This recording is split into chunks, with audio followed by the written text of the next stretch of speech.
Good morning बच्चों, कैसे हैं आप सब। चलिए नेक्स्ट वीडियो में हम देखते हैं कि आगे का पोर्शन कैसा रहेगा।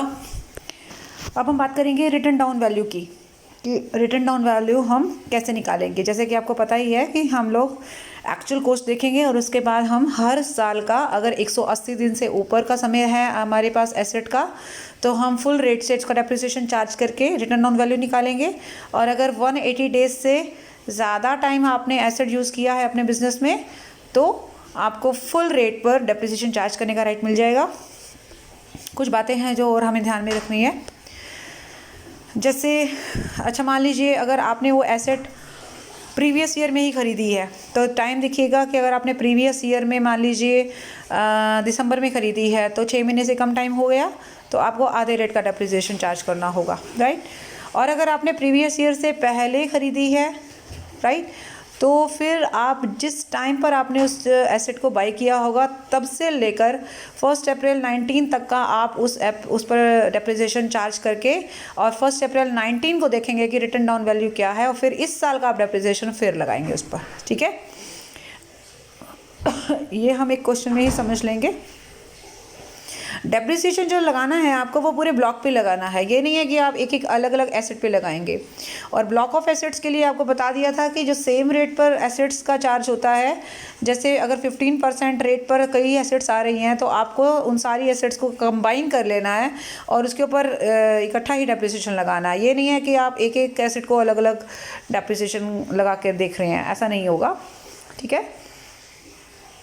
और इसके अलावा कुछ चीज़ें हैं जो हम आपको अभी क्वेश्चन में ही डायरेक्टली समझाऊंगी मैं, ठीक है। ये एक लिस्ट है, एक ये छोटा सा टेबल सा दे रखा है, इस पर भी देख लेंगे computation of written down value of block of assets, ठीक है।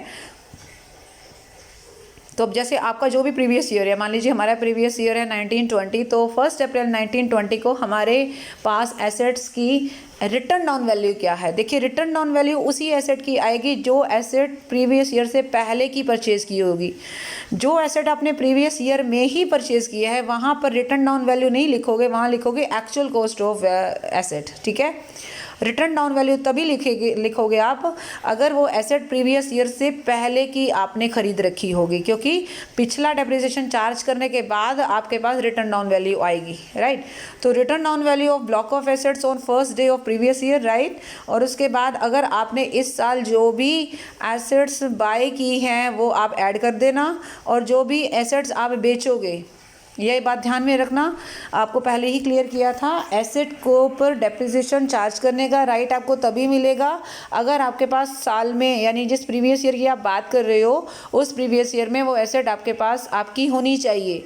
अगर मान लीजिए 364 दिन आपने एसेट को इस्तेमाल किया और 365वें दिन आपने एसेट को बेच दिया ना, तो आपको पूरे साल का डेप्रिसिएशन चार्ज करने का अधिकार ख़त्म हो जाएगा, ये ध्यान में रखिएगा। तो डेप्रिसिएशन चार्ज करने के लिए सबसे ज़्यादा ज़रूरी है कि साल के आखिरी दिन भी आपके पास एसेट होनी चाहिए, ओके। तो जितनी एसेट्स आपने उस साल में ख़रीदी हैं वो सारी ऐड कर दो, और उसी साल में जितनी एसेट्स आपने बेच दी हैं वो लेस कर दो। उसके बाद जो बचेगा वही रिटन डाउन वैल्यू होगी डेप्रिसिएशन की। उसके बाद आप इस साल का डेप्रिसिएशन चार्ज करोगे, फिर वो लेस होगा, फिर वो अगले साल की रिटन डाउन वैल्यू बन जाएगी। इस तरीके से ये काम चलता रहेगा। Now you have a list in which you will see how many rates are there for different kinds of assets। ये rates स्पेसिफिक हैं और पहले से ही डिसाइडेड हैं, इसमें हम और आप इसको बदल नहीं सकते, ओके। तो ये रिटन डाउन वैल्यू पे जो डेप्रिसिएशन लगाया जाता है उसके रेट्स हैं, ओके, डिपार्टमेंट की तरफ से फिक्स किए गए हैं। जैसे पहली कैटेगरी बनाई है बिल्डिंग की, फिर फर्नीचर एंड फिटिंग्स की, मशीनरी की, एंड एरोप्लेन्स हैं, एनर्जी सेविंग डिवाइसेस हैं। कुछ पर मैंने हाईलाइट किया है, हालांकि ऐसा नहीं है कि सिर्फ यही इंपॉर्टेंट है, लेकिन ये थोड़ी सी एसेट्स डिफरेंट सी हैं, मतलब, या थोड़ा सा इस तरीके से कि मैं आपको समझा पाऊंगी आराम से।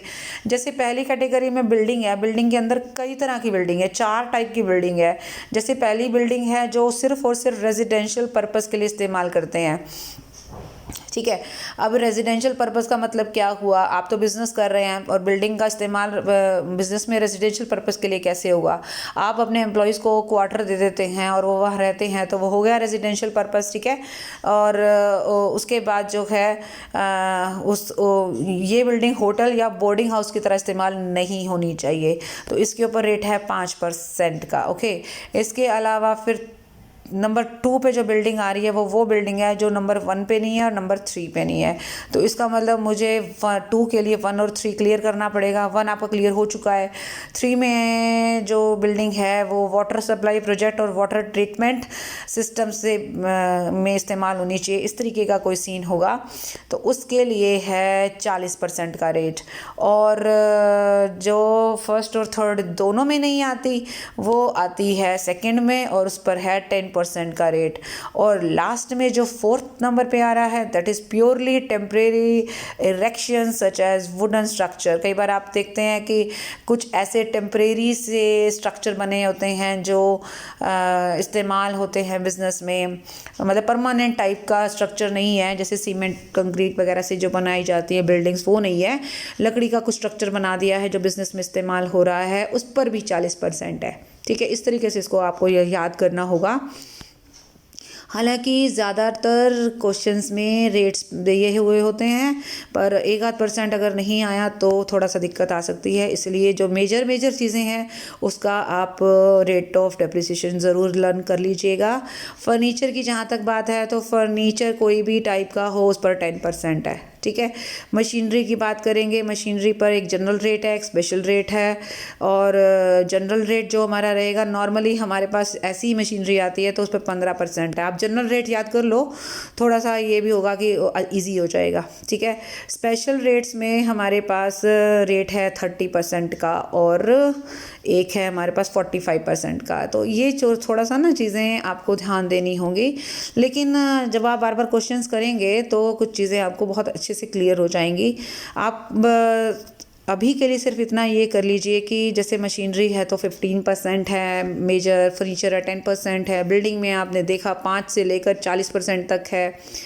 इसी तरह से कुछ चीज़ें मैंने हाईलाइट की हैं, जैसे एरोप्लेन एंड एरो इंजन्स हैं, इसके ऊपर 40 है। तो ये जो स्पेसिफिक सी चीज़ें हैं ना जिसके नाम आपको इजीली याद हो जाएंगे, उसका रेट्स आप थोड़ा और अच्छे से कर पाओगे। जैसे गाड़ियाँ हैं, अब गाड़ियों पे 2 तरह की गाड़ियाँ हैं, ए और बी कैटेगरी में आती हैं, तो 15 और 30% का रेट है।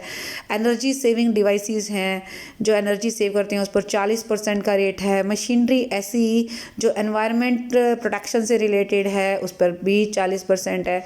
राइट। बुक्स की बात करें, बुक्स कितनी भी तरह की हों, बुक्स को भी प्लांट में शामिल करते हैं, तो बुक्स के ऊपर जो है हमारा सभी बुक्स पे 40% का रेट है। ये मत सोचिएगा कि जो हाईलाइट कर रखे हैं खाली वही इंपॉर्टेंट है, इंपॉर्टेंट सारे ही हैं, पर ये चीज़ें थोड़ी सी कॉमनली जो है ना वो यही आते हैं क्वेश्चंस में।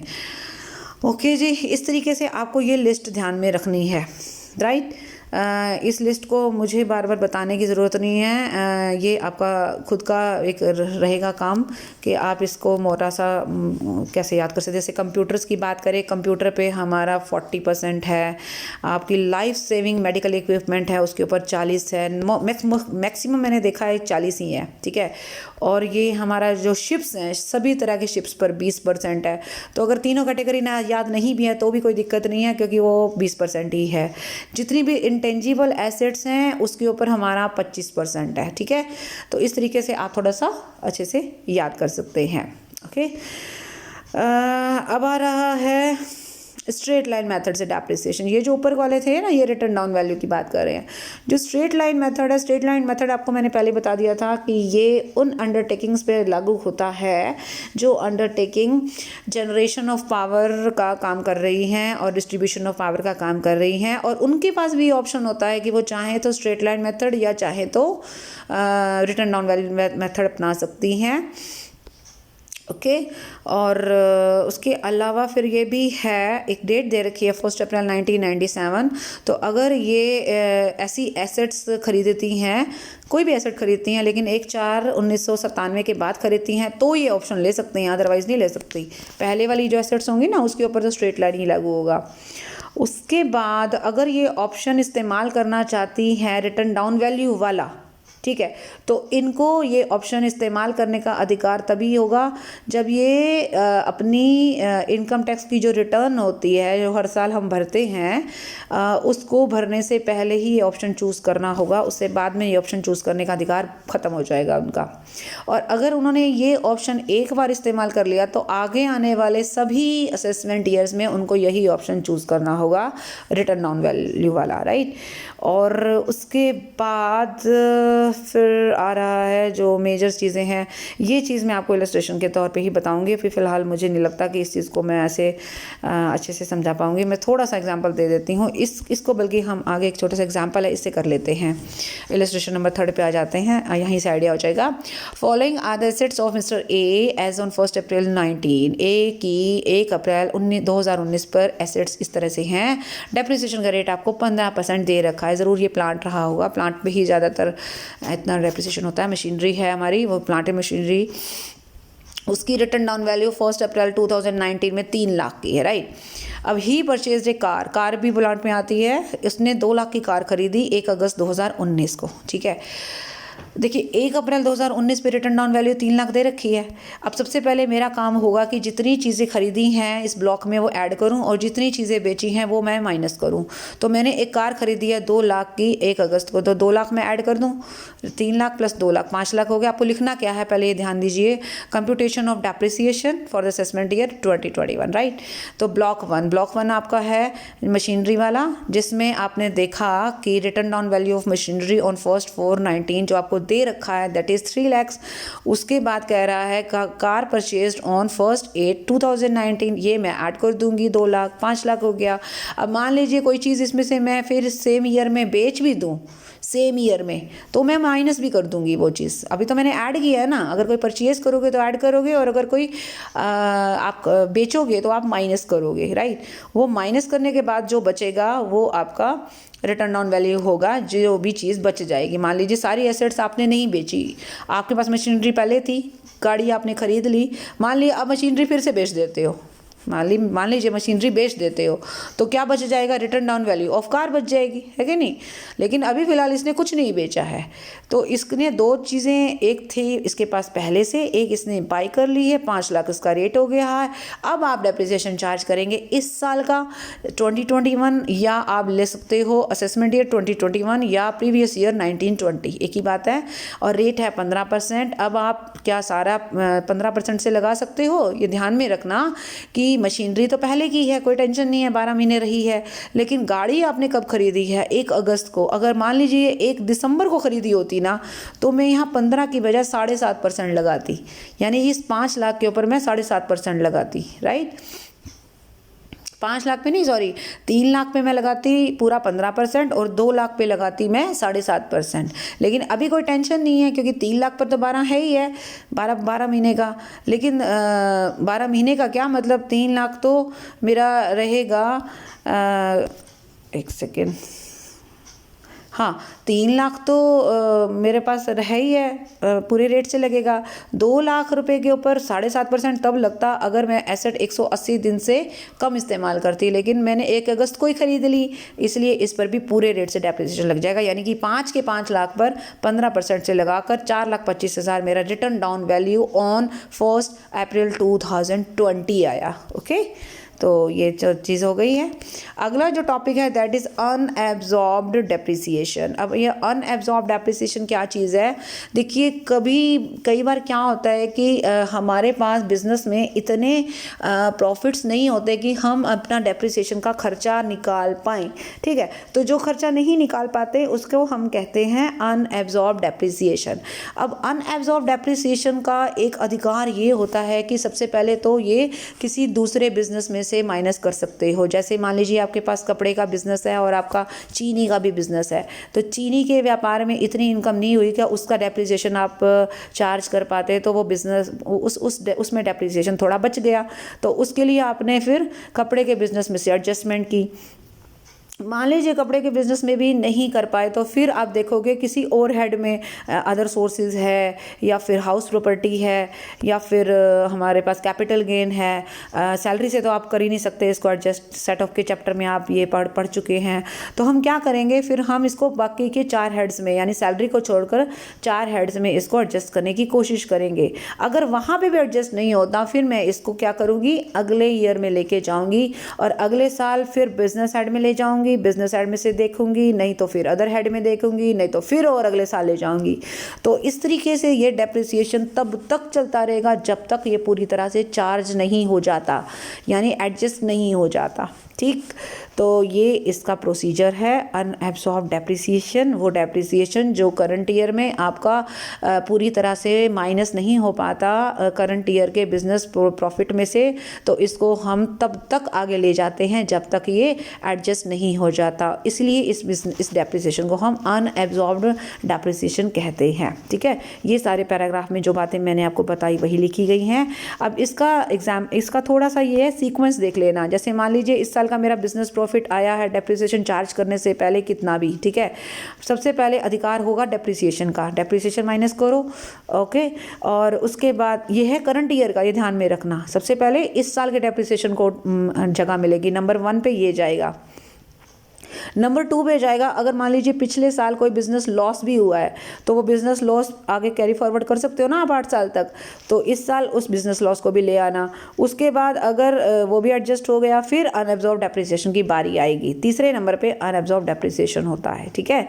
तो उसके बाद अगर हो जाए तो बहुत बढ़िया, नहीं तो इस बिजनेस लॉस को भी हम आगे 7 सालों तक ले जाएंगे और अनएब्जॉर्ब को तो हम अनलिमिटेड टाइम तक लेके जा सकते हैं, ठीक है जी। इसको एक एग्जांपल से देख लेते हैं अच्छे से।